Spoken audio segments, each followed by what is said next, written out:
네, 오늘 다른 모습의 예수님 이런 제목으로 말씀을 드리겠습니다.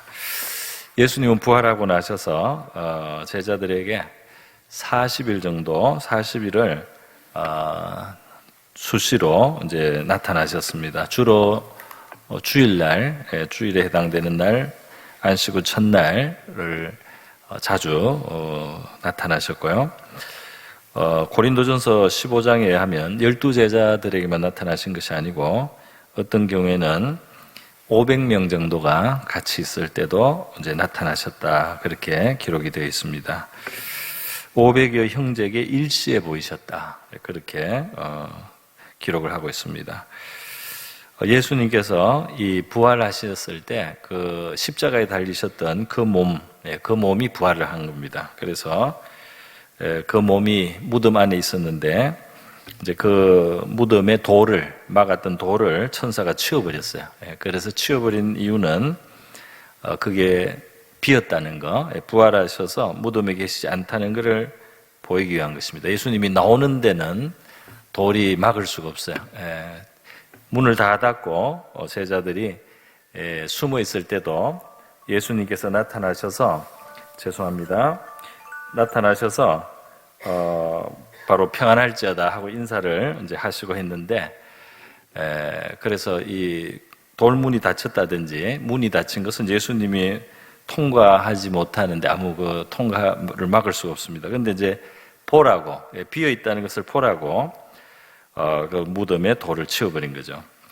그리고 도마에게 나중에 나타나셔서 의심하는 도마에게 예수님께서 손에 못자국, 또 옆구리에 창자국에 손가락을 넣어보라, 또 손을 넣어보라, 이렇게 하시면서 바로 부활하신 몸이라는 것을 분명하게 보여주셨습니다. 그래서 제자들과 같이 계셨을 때 계셨던 바로 그 몸이 또 부활하셨고, 또 부활하신 몸은 이전과는 좀 달라졌습니다. 달라져서 이 다친 곳을 그냥 들어오실 수가 있는 그런 몸이었고, 또 어떤 면에서는 그 상처나 이런 것도 또 보이실 수 있는 그런 몸이었고, 제자들 앞에서 생선 토막을 드시기도 하는 그런 몸이었고, 그 부활하신 몸으로 또 성천도 이제 하셨습니다.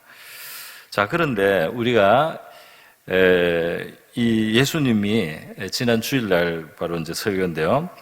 제자들이 예수님을 잘 못 알아봅니다. 어떤 경우에는 부활하신 그 예수님을 상대하면서도 못 알아보는 이제 그런 경우가 지난 주일 설교에 엠마오로 가는 두 제자에게 있었죠.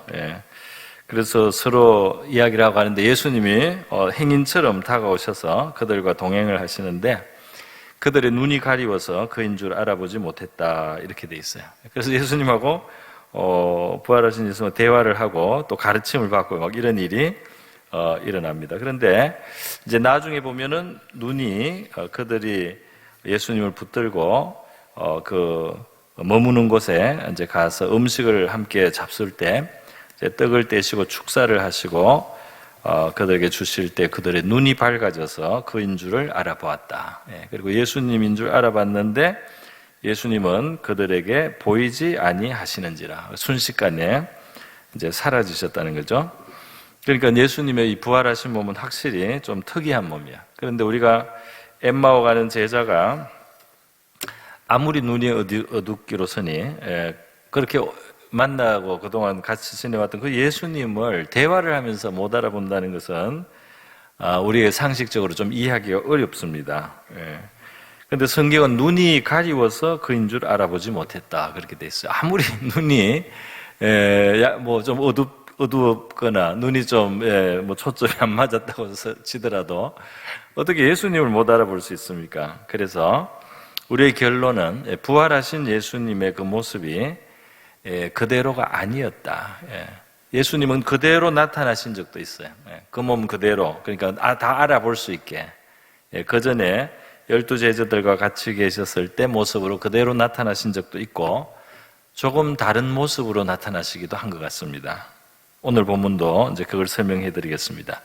엠마오 제자들이 못 알아봤다는 것은 예수님이 옛날 모습 그대로 나타나는데 못 알아봤다는 뜻이 아니고, 그 예수님이 조금 바꾼 모습으로 나타나셨는데 그들의 영이 어두워서, 영적으로 어두워서 못 알아봤다. 이런 의미로 보는 것이 자연스럽습니다. 우리 마태복음 28장에 보면 예수님께서 부활하신 후에 제자들을 갈릴리에서 만나겠다고 해서요, 제자들이 갈릴리에서 예수님을 만나시는 장면이 나와요. 그런데 그 마태복음 28장 16절에 보면 11제자가 갈릴리에 가서 예수께서 지시하신 산에 이르러서 예수를 배웠고 경배하였는데 아직도 의심하는 사람들이 있더라 그랬어요. 그러니까 이 부활하신 예수님을 보고도 의심하는 경우가 있었다. 참 이상하죠? 그러니까 이때도 그럴 가능성이 있습니다. 부활하신 예수님인데 좀 다른 느낌도 들고, 그래서 의심이 그대로 있는 사람이 있었다는 거죠. 그런데 오늘, 바로 오늘 읽은 우리 요한복음 21장에서 제자들이 이제 그 고기를 잡는데 그 디베랴 호수 가에서 예수님이 이제 소리를 크게 대화를 하는 거죠. 고기가 있느냐? 없습니다. 배 오른편에 던져라. 던졌더니 너무 많이 잡혔다는 거죠. 그럴 때 7절에 보면 예수님께서 사랑하시는 그 제자, 바로 이 요한복음을 쓰고 있는 요한입니다. 요한은 자기가 예수님께 특별한 사랑을 많이 받는다고 생각을 해서 예수님의 사랑하는 제자라고 자기를 썼어요. 예수님께서 사랑하는 그 제자가 베드로에게 이르되 주님이시라 하니 그랬어요. 주님이시라.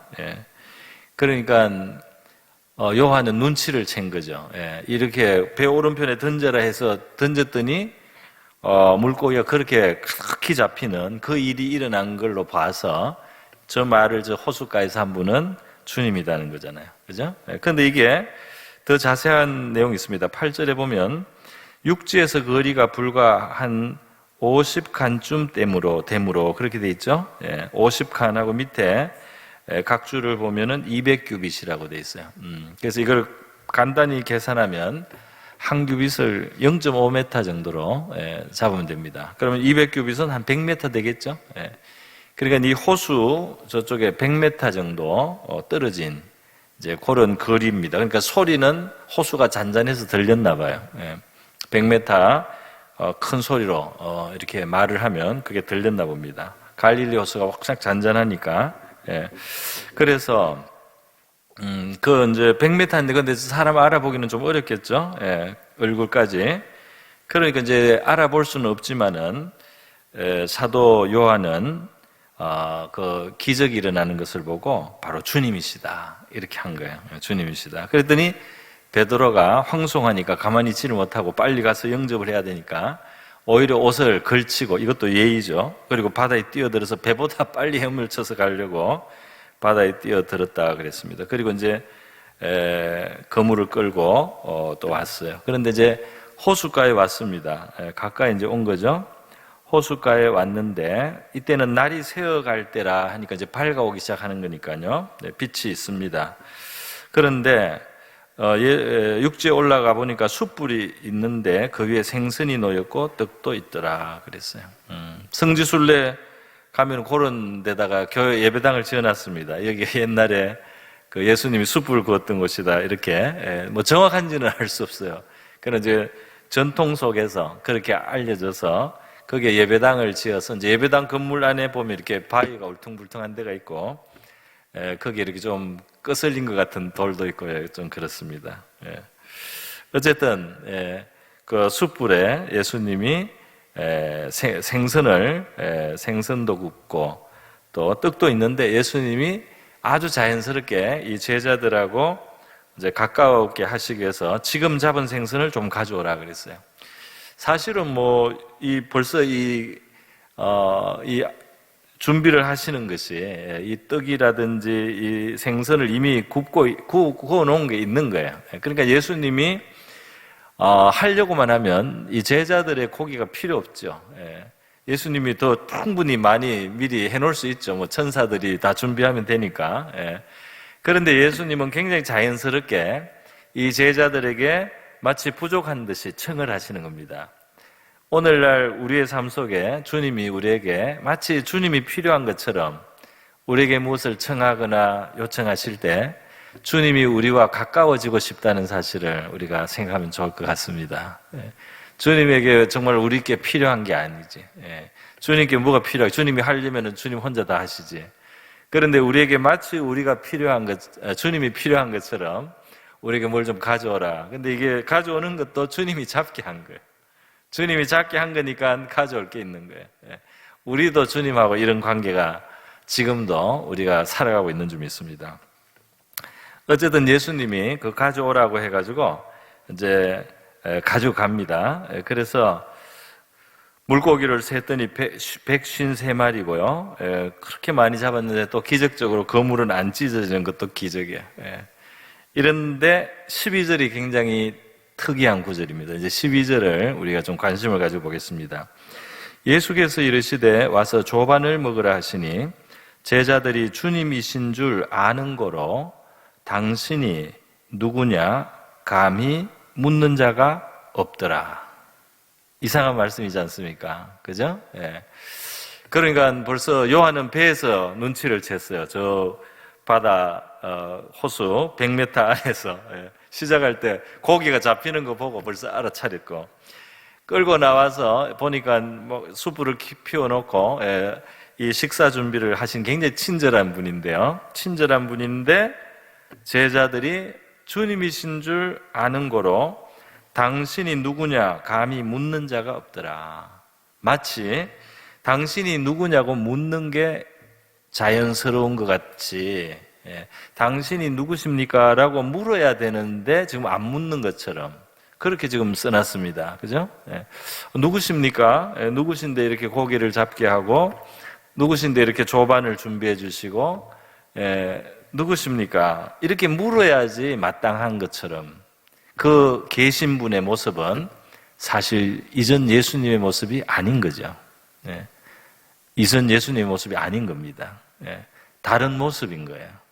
그러나 이분이 바로 예수님이라고 아는 겁니다. 지금 그걸 아는 거예요. 그래서 지금 당신이 누구시냐고 감히 묻지 않고 그냥 예수님을 대하듯이 예수님을 대하는 것으로 그를 대하고 있다 이 말입니다. 여러분 이 말씀이 읽으시다가 약간 이상하다고 느끼셨을 수 있어요. 그죠? 이렇게 설명을 하면 됩니다. 바로 엠마오 제자들도 그랬단 말이에요. 엠마오 제자들도 그 모습이 좀 다를 때는 알아보지 못했어요. 그분이 바로 예수님이지만 알아보지 못했어요. 그래서 예수님께서 떡을 주시고 생선을 주시고 이렇게 하는데 이제 이것이 예수님이 세 번째로 제자들에게 나타난 것이다 그랬습니다. 여러분 부활하신 후에 이 예수님이 다른 모습으로 이렇게 나타나셔서 때로는 알아차리고 때로는 모르기도 하고 이런 모습으로 마치 숨바꼭질 하듯이 제자들하고 이렇게 만나시는 모습, 이것은 어쩌다가 있는 것이 아니고 우연히 있는 것이 아니고 바로 주님의 뜻이 있는 것이고 주님의 어떤 의도가 있는 것이라고 우리가 생각을 해야 될 것입니다. 그죠? 그래서 바로 이 예수님께서 말이죠. 예수님께서 다른 모습으로 제자들을 찾아올 수 있다는 것을 제자들이 지금 경험을 하기 시작한 겁니다. 그죠?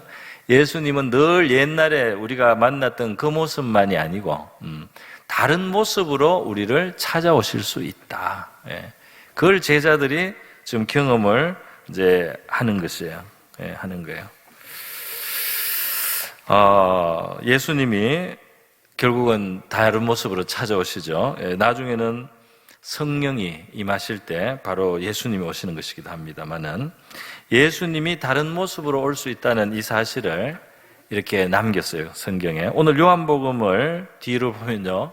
어떻게 되냐면 요한복음이 끝날 때까지 요한복음은 성천하셨다는 이야기는 안 썼습니다. 요한복음의 끝에 보면 베드로하고 이야기하시고 그러다가 끝이 났어요. 부활하신 예수님이 올려가셨다 이걸 기록을 안 했어요. 사실 예수님이 성천하고 나서도 영영 안 나타나신 게 아닙니다. 성천하고 나셔도 나타나시기도 했어요. 그 나타나신 것이 바로 고린도전서 15장 8절에 바울의 고백 속에 있지 않습니까? 맨 나중에 만삭되지 못하여 난 자 같은 내게도 보이셨느니라. 이거는 바울이 교회를 핍박하다가 예수님을 다메섹 도상에서 만날 때 성천하시고 난 뒤에요. 성천하시고 난 뒤입니다. 시간이 한참 지났습니다. 교회가 생기고 교인들이 막 많아지고 이러는데 이제 그걸 핍박을 했으니까 예수님은 부활하시고 40일 있다가 그리고 성천하셨거든요. 그러니까 예수님의 자유예요. 자유.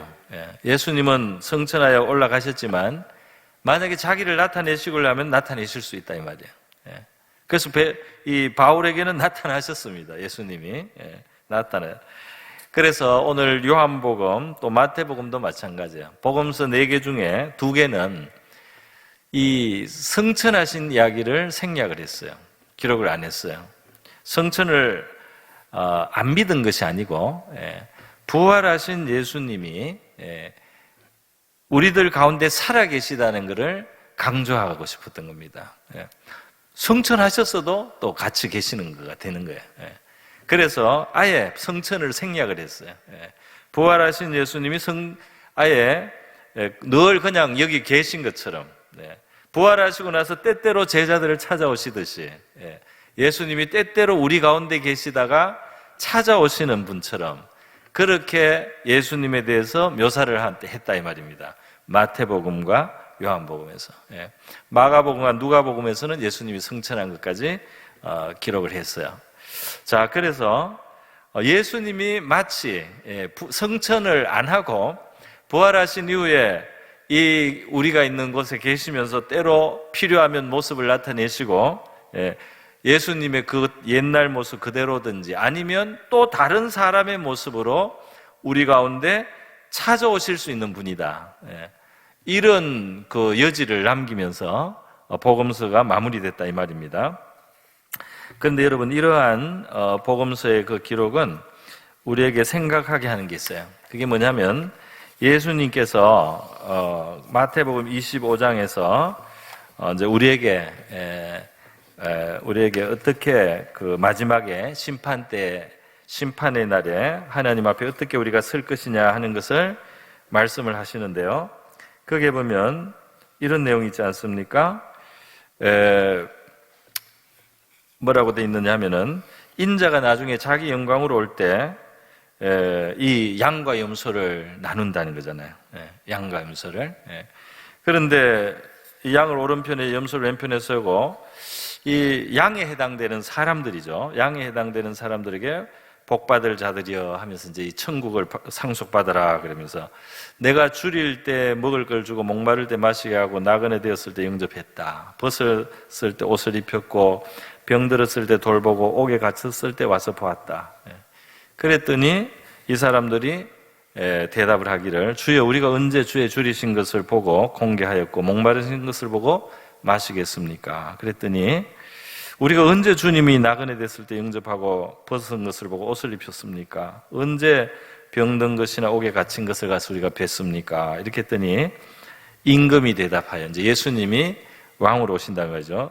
임금이 대답하여 가라사대 진실로 너희에게 이르노니 너희가 여기 내 형제 중에 지극히 작은 자 하나에게 한 것이 곧 내게 한 것이니라. 그 예수님이 이 작은 자에게 한 것을 자기에게 한 것으로 이렇게 말씀을 했어요. 물론 이것은 그 사람이 바로 예수님이라는 그 뜻은 아니지만 우리가 어떤 작은 주님을 믿는 작은 사람 하나를 예수님처럼 생각하고 대할 수 있어야 된다. 그거를 말씀하는 거라고 할 수 있죠. 그 반대도 있습니다. 염소 사람들에게 너희들은 내가 줄였을 때 먹이지 않고 내가 헐벗을 때 입히지 않았다 이런 말씀을 쭉 하시니까 또 우리가 언제 그렇게 하지 않았느냐 이렇게 말을 하니까요. 임금이 이 지극히 작은 자 하나에게 하지 아니한 것이 곧 내게 하지 아니한 것이다. 그래서 그 작은 자들이 바로 나로 작은 자를 바로 나로 그렇게 생각을 하고 그렇게 여기고 너희들이 대해야 된다 하는 말씀을 이제 하신 것입니다. 그런 의미에서도 조금 생각해 볼 점이 있어요. 주님이 자기 모습을 바꾼다 이 말이에요. 이 다른 모습을 예수님처럼 다른 사람을 예수님처럼 생각할 수 있는 그런 여지를 이제 주시는 겁니다. 모습을 바꾸면서요. 또 있습니다. 바로 이 사람에게 우리가 이와 같이 선이나 자비를 베푸는 그 문제뿐 아니라 바로 이제 성령으로 오시게 되는 거죠. 예수님이 성령으로 이제 임재하셔서 오시게 되는데, 이 성령이 무엇이냐 하면 바로 예수님의 깨로부터 오는 영이죠. 그래서 요한복음 20장에 보면 예수님께서 부활하시고 나서 제자들에게 찾아오셔서 이렇게 숨을 부으시죠. 숨을 불어주시면서 성령을 받으라 그러면서요.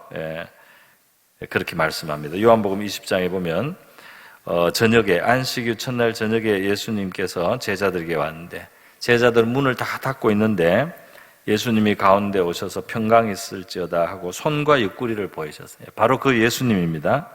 제자들은 굉장히 기뻐했는데 예수님이 평강이 있을지어다 그러면서 아버지께서 나를 보내신 것 같이 나도 너희를 보내노라 그러면서 이 말씀을 하시고 그들을 향하사 숨을 내쉬며 성령을 받으라. 그 예수님의 숨, 예수님의 영이 바로 성령이다 하는 것을 말씀하고, 이 숨이라는 말하고 영이라는 말이 같은 말이에요. 이 히브리 말도 그렇고 헬라 말도 그렇고 이게 다 숨, 호흡, 바람, 영, 이건 다 같은 말을 씁니다. 그래서 바로 성령, 바로 예수님의 영을 받으라는 거죠. 그러니까 예수님이 부활하시고 나서 모습을 자꾸 바꾸면서요, 나중에는 결국은 자기의 영으로 제자들을 찾아오십니다. 할렐루야. 결국은 영으로 찾아오시는 거예요. 모습을 바꿀 뿐 아니라 눈에 안 보이지만 오신다 이 말입니다. 모양을 그냥 바꾸는 정도가 아니고 이제는 모양이 안 보여요. 투명해요. 그러나 영으로 오신다 이 말이에요. 그리고 주님의 영에 대해서 이렇게 말합니다. 고린도서 3장 17절인데요. 같이 한번 읽어보겠습니다. 고린도 후서 3장 17절 그 끝에 끝쪽에 있습니다. 같이 읽습니다. 시작. 주는 영이시니 주의 영이 계신 곳에는 자유가 있느니라. 아멘. 그러니까 주님의 영이 주님이 영으로 이제 우리를 오신다. 그런데 예수님이 오셔서 매인 자를 푸시고 억눌린 자를 자유케 하시고 말이죠. 갇힌 자를 푸시고 이 해방을 주시는 분이잖아요. 그런데 오늘날 예수님이 부활하신 이후에 바로 주님이 영으로 우리를 찾아오실 때 주님은 우리를 푸시는, 주님은 우리를 풀어주시는, 메인돼서 풀어주시고 우리를 이 자유를 주시고 우리의 마음의 자유를 주시고 우리의 영혼의 자유를 주시고 우리의 을매인 돼서 우리를 풀어주셔서 우리를 평안하게 자유롭게 만드시는 바로 그런 영으로 우리를 찾아오신다. 할렐루야. 그러니까 우리의 영, 우리 마음속에 주님이 충만하게 주님의 영이 우리 속에 풍성하게 그렇게 오시게 마음을 열어서 주님의 영을 우리가 모시면은 우리의 영혼에 평안과 자유가 있게 될 줄로 믿습니다. 사람들은 많은 것에 매여 있잖아요. 그죠?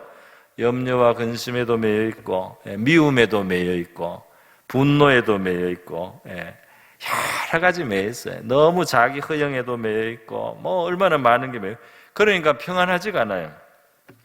그러나 주의 영이 우리 속에, 그러니까 주님이 우리 속에 가득히 임재하시면 우리의 영혼은 자유로운 영혼이 되는 줄로 믿습니다. 그러니까 복음 안에는 이래서 바로 주님이 주시는 이 자유를, 그러니까 우리가 예배를 드릴 때도 그런 기도를 하고 예배에 참 임하면 좋겠습니다. 그렇죠? 우리 예배할 때 그냥 우리끼리 뭐 이렇게 하는 게 아니라 여기에 주님이 임하시도록, 그죠? 주님이 영으로 우리 속에 찾아오시고 우리 가운데 우리 위에 주님이 가득히 충만하게 임하시는 그런 진짜 주님과 함께 주님 앞에서 드리는 예배가 될 수 있도록 우리가 많이 기도하면 좋겠습니다. 그러면 이 예배 드리는 동안에 주의 영이 우리 가운데 임하시면서요, 그 마음에 맺힌 것이, 마음에 묶인 것이, 마음에 결박된 것이 풀어지는 이런 역사도 있게 되는 줄 믿습니다. 그게 우리의 소망하고 바라는 거예요. 주님이 우리 가운데 영으로 충만하게 오시도록, 주님이 우리 예배할 때 진짜 임재하셔서 예배를 받으시도록, 할렐루야. 주님의 영이 임하고 안 하고의 차이가 크단 말이에요. 주님의 영이 조금 약한 정도로 임하실 수도 있고 더 충만하게 임하실 수도 있습니다. 우리 예배 대부분 주님이 임재하신다고 저는 믿습니다. 저는 그렇게 느낍니다. 주님이 진짜 임재 안 하면 예배가 안 돼요, 전혀. 주님이 임재를 안 하면 아무 일도 있지 않습니다. 그러나 주님이 어느 정도 임재하시니까 우리가 예배를 드리고 힘을 얻을 수가 있어요. 그런데 이것이 더 충만하게 임하실 수도 있습니다. 할렐루야. 주님이 더 충만하게 임하면 더 놀라운 자유가 오게 되는 거예요. 할렐루야. 주님이 더 충만하게 임할 수 있도록 우리가 정말 기도하면 좋겠습니다.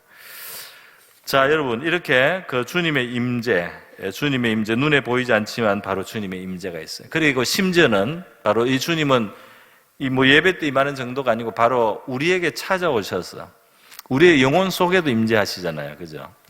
우리의 영혼 속에 성령이라고도 부르지만 주의 영이잖아요. 그러니까 내 안에 그리스도가 이제 오신다는 거잖아요.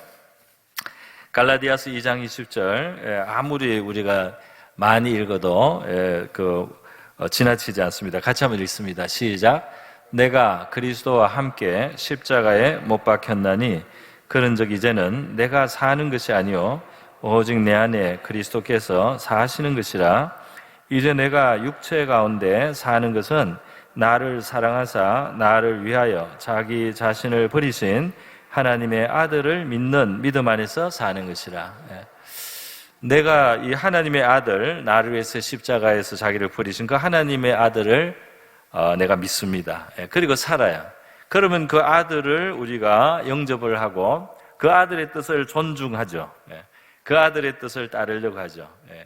그 아들과 함께 살고 그 아들을 나를 사랑하신 또 나를 위해서 자기를 버리신 그 주님을 고백하면서 우리가 삽니다. 예수님이 십자가에 못 박힐 때 나도 내 죄를 거기에 같이 못 박은 거예요. 내 죄인된 내가 예수님과 같이 못 박힌 거예요. 그렇게 하나님이 간주해 주신단 말이죠. 자, 그런데 여러분 실제로 우리의 삶 속에도 이제 이렇게 해서 우리 속에 오신 예수님이 말이죠. 우리 삶 속에도 정말 더 자유를 주시고 싶어요. 더 풍성한 주님의 임재 속에 우리가 살아가기를 원하십니다. 그런데 바로 그때 우리의 삶 속에는 이미 주님이 청산은 하셨지만 우리의 이 현실의 삶 속에서도 우리에게 자기를 부인하는 십자가라는 그런 상황을 주시는 거예요. 우리에게 하나님의 뜻 안에서 우리가 받아야 되는 십자가, 그것을 우리에게 허락을 하십니다. 그리고 우리가 그것을 받아들이면, 그래서 우리가 자기를 부인하면, 그래서 우리가 자기를 내려놓으면 어떻게 되느냐? 바로 우리 안에 와 계신 이 주님이 실제로 더 풍성하게 우리에게 체험되게 돼 있습니다. 할렐루야. 그러니까 여러분, 우리 안에 주님이 와 계셔요. 그런데 우리에게 이루어진 이 진리는 십자가에 달리신 예수님이 우리에게 얼마나 큰 구원을 주셨습니까? 그런데 우리가 여전히 자아가 시퍼렇게 살아가지고 이 죄인의 자아가 말이에요. 죄인의 고집이, 죄인의 어떤 그 불신앙이, 죄인의 어떤 잘못된 그런 소욕이 말이죠. 가득해가지고 하나님의 뜻 앞에서도 내 자신을 포기하지 않고 하나님의 뜻을 뻔히 아는데도 거기에 내가 순종해드리지 않고 내 길을 고집하고 등지고 있으면 내 안에 주님이 이렇게 와 계시고 내 안에 이렇게 생명과 자유를 가지고 오신 이 예수님을 우리가 방해하고 있는 상황이 되는 거예요.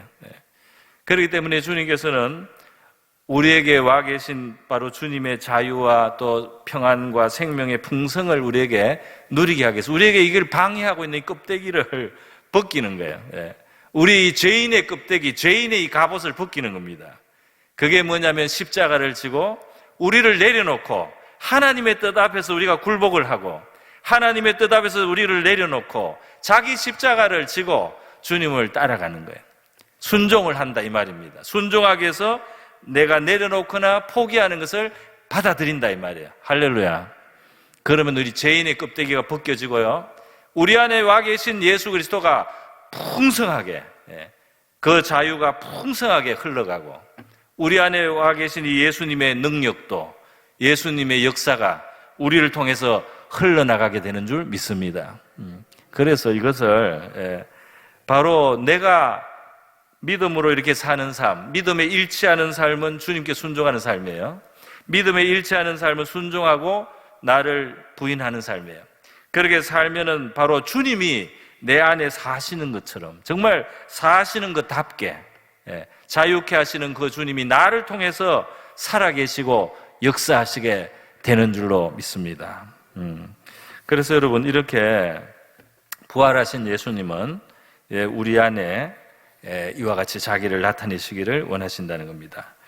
자, 마지막으로 한 가지만 더 살펴보겠습니다. 결국 여러분, 우리 현재 살아가는 우리는, 이 세상에 오신 예수님은 십자가에서 죄의 청산, 가장 근본의 문제를 해결했어요. 하나님하고 우리는 이제 화목되고, 우리를 하나님 앞에 가로막을 건 청산이 됐다 이 말입니다. 우리는 믿음으로 나가면 되고 하나님의 뜻대로 살기로 우리가 마음을 먹고 그렇게 가면 되는데, 바로 이 주님은 임마누엘, 우리와 함께 하시고, 바로 이 부활하신 주님이 마치 우리 가운데 늘 계신 것처럼, 이 마태복음도 요한복음도 성천도 기록을 안 하고, 그 예수님이 늘 우리 삶 속에 계셔서 때때로 우리 가운데 일을 하시고 또 도와주시고, 우리를 조반을 주시기도 하고 물고기를 잡기도 하고 또 사명을 주시기도 하고, 우리 가운데 늘 계신 주님처럼 그렇게 설명을 해놨습니다. 사도 바울은 바로 우리 심령 속에 살아계신 그리스도를 또 고백을 하고 있습니다. 그래서 여러분, 예수님이 비록 성천하셨지만은 그 성천 이후에도 사도 바울에게는 또 찾아오셔가지고 나타내셨어요. 디모데후서 4장에도 보면 사도 바울이 주께서 내 곁에 서서 내게 힘을 주셨다, 이렇게 표현도 되어 있습니다. 마치 부활하신 예수님이 옆에 계신 것처럼, 어느 날 부활하신 예수님이 자기 옆에 찾아오셔가지고 자기에게 진짜 손을 얹어주시고 안수를 해주시면서 힘을 주셨다, 그런 식으로 지금 표현을 해놓은 거예요. 그죠? 그러니까 부활하신 예수님이 정말 함께 계시고 가까이 계시다는 이 사실을 이 사도들은 다 인정을 하고 이제 고백을 하고, 그 믿음으로 그들은 살았고 그 믿음대로 역사하시는 우리 주님을 경험하며 살았다는 것입니다. 여러분, 그래서 오늘 저의 그 말씀은 바로 이 부활하신 예수님, 우리와 함께 계시다는 것에 대한 우리의 믿음, 그 모습을 바꾸면서 우리를 찾아오신 그 주님은 바로 우리 주변에 주님이 마치 계실 수도 있는 것처럼, 우리가 섬기는 그 누군가가 바로 예수님일 수도 있는 것처럼, 보이지는 않지만 바로 영으로 나와 지금 함께 하시는 바로 그분이, 바로 십자가에서 우리를 위해서 희생하신 바로 그분이 지금 나에게도 와 계신 것으로, 그렇게 우리가 믿으면서 살으라고 성경은 우리에게 말씀하고 있는 줄 믿습니다. 그래서 우리가 이러한 믿음을 가지고 이러한 믿음으로 주님과 동행할 수 있다면 바로 우리가 부활절을 잘 기념한 것이 되겠고, 우리 하나님의 뜻에 맞는 믿음의 삶이 될 줄로 믿습니다.